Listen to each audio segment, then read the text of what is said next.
Halo sahabatku dimanapun kalian berada, salam sejahtera untuk kita semua. Pada video kali ini saya ingin berbagi tips pengalaman saya bagaimana caranya kita menyikapi, kita menyingkirkan rasa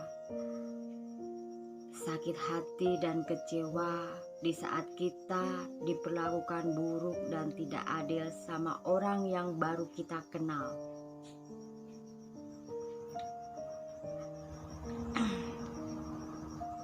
Sebagai manusia biasa, adalah wajar jika kita memiliki rasa emosi, marah, dan kecewa, karena itu bagian dari sifat-sifat manusia. Namun kita di sini harus belajar menyikapinya.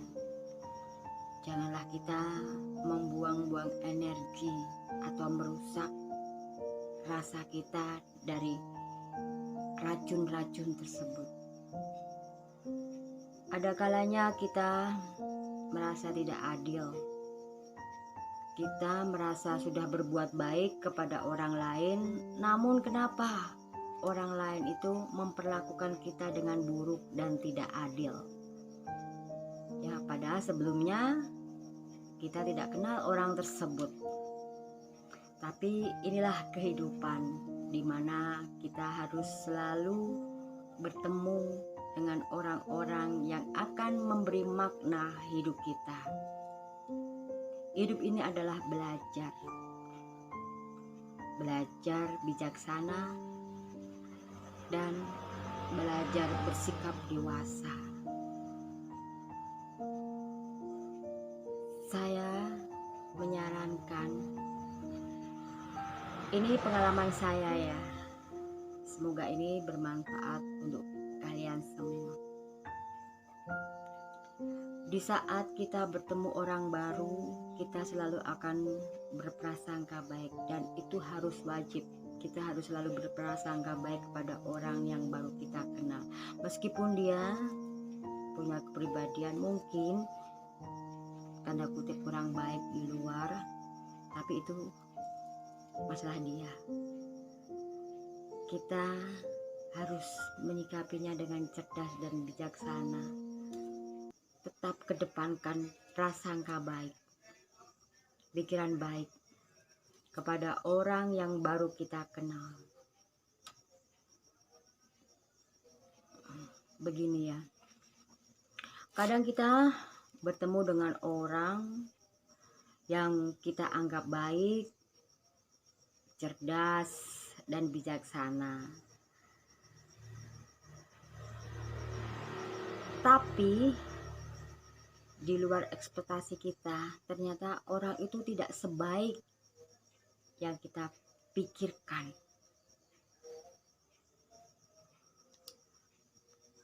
Namun kita harus tetap mengedepankan prasangka baik ya. Meskipun kita pernah disakiti, pernah diperlakukan tidak adil, atau diperlakukan buruk orang tersebut.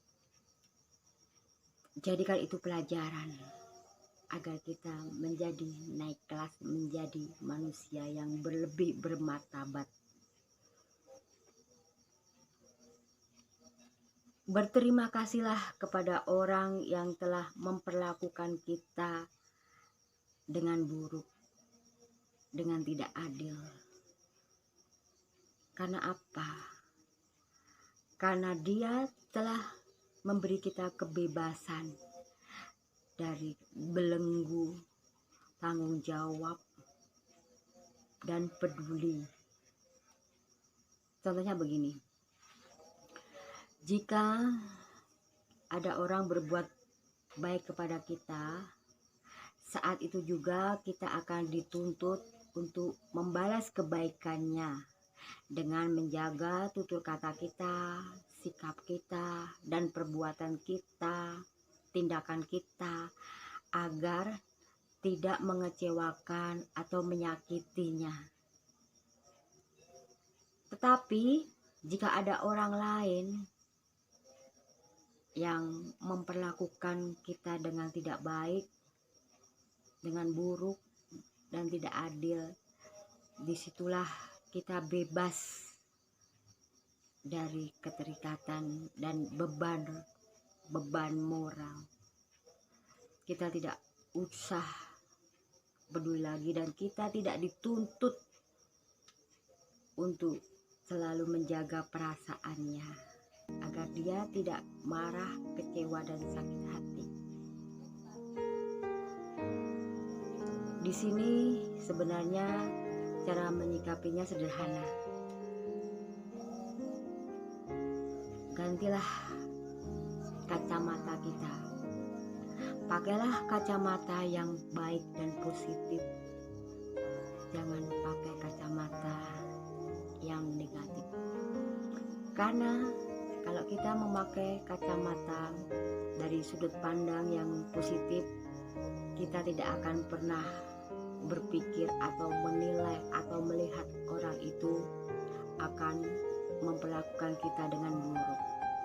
Tetapi kalau kita memakai kacamata negatif, maka apapun yang kita lihat, apapun yang kita dengar, apapun yang kita ketahui akan tidak baik di mata kita. Bersyukurlah kita jika bertemu dengan orang seperti itu, di mana orang itu telah membebaskan kita, memberi kita kebebasan dari belenggu kepedulian dan tanggung jawab. Kita tidak perlu menyimpan dendam, dan kita tidak perlu memikirkan untuk membalasnya. Jangan buang-buang energimu untuk hal-hal seperti itu, dan jangan buang-buang waktumu untuk orang-orang seperti itu. Orang-orang seperti itu tuh orang-orang tidak penting, sampah. Dia hanya bisa menyebarkan racun dimanapun dia berada. Dia pikir semua orang bisa dikelabuhi dengan penampilannya, dengan tutur katanya yang terkadang secara spiritualitas dia bijaksana. Di pikirannya cuma untuk manfaatin orang lain dengan kedok spiritual ataupun jabatannya. Teman-teman, cara menyikapi orang-orang seperti itu, kita biasa saja kalau bertemu.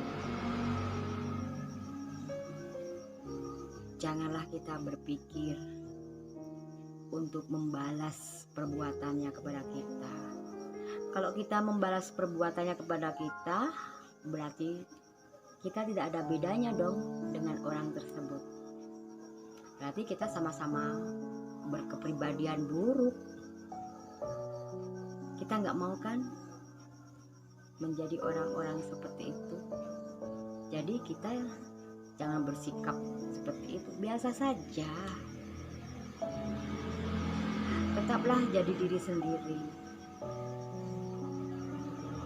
Jadi diri yang selalu berbuat baik kepada orang lain. Jangan pernah berpikir untuk mendapatkan balasan dari perbuatan baik kita. Karena apapun yang kita pikirkan, kita ucapkan, dan kita lakukan, semua itu direkam oleh alam semesta. Dan suatu saat alam semesta yang akan memberikan balasan apa yang telah kita pikirkan, kita katakan, dan kita perbuat untuk orang lain. Itulah yang disebut hukum karma. hukum dari perbuatan, hasil dari perbuatan. Baik dan buruk perbuatan kita akan kembali ke diri kita sendiri. Dan kita tidak perlu menjelaskan siapa diri kita. Kita tidak perlu melakukan pembenaran diri, pembelaan diri, atau kita tidak perlu klarifikasi atas perlakuan orang tersebut, atas fitnahan orang tersebut. Biarkan saja, semua itu akan berlalu. Namun ingat, semua ada timbal baliknya. Jadi fokus saja pada karya dan usaha kita sendiri. Fokus pada kebahagiaan diri sendiri. Dan fokuslah pada memperbaiki diri kita sendiri. Jadikan itu sebagai pelajaran agar kedepannya kita lebih hati-hati jika bertemu dengan orang baru. Memang tidak ada salahnya kita selalu berprasangka baik kepada orang lain, tetapi tidak ada salahnya juga kita harus waspada dan hati-hati dengan orang yang baru kita kenal, agar tidak terjadi kesalahan yang sama dan tidak terjadi lagi rasa sakit hati dan kecewa kepada diri kita. Janganlah menjadi pendendam, janganlah menjadi pembenci. Apapun yang terjadi dalam hidup ini, yakinlah semua itu sudah ada yang mengaturnya. Jadi kita tidak perlu pusing-pusing, repot-repot untuk memikirkan balas dendam pada hal-hal seperti itu, pada orang-orang seperti itu. Biarkan saja kita tetap happy, kita tetap fokus pada karya dan usaha kita sendiri. Biarkan semesta yang akan menilainya, dan biarkan alam semesta yang bekerja. Kita hanya manusia biasa. Kita adalah bagian kecil dari alam semesta ini. Inilah tips dari saya di saat kita diperlakukan buruk dan tidak adil oleh orang lain, apalagi orang yang baru kita kenal. Tetaplah menjadi pribadi yang baik, yang selalu berpikir baik, berprasangka baik, dan berbuat baik kepada orang lain. Jangan pernah kita menyamakan atau mengikuti orang-orang seperti itu. Justru sebenarnya kita tuh kasihan melihat orang-orang seperti itu. Dia kadang bisa menasihatin orang, bisa bicara yang sok bijaksana, tapi dia sendiri tidak bisa menasihati diri sendiri. Itulah manusia. Cerdaslah. Kita harus pintar, kita harus cerdas, namun kita harus tetap bijaksana. Oke, cukup sekian tips dari saya, dan ikuti video-video saya selanjutnya tentang berbagi tips hidup sambil sekali-kali kita jalan-jalan napak tilas ke leluhur-leluhur dan kulineran. Salam Rahayu, kesejahteraan untuk kita semua.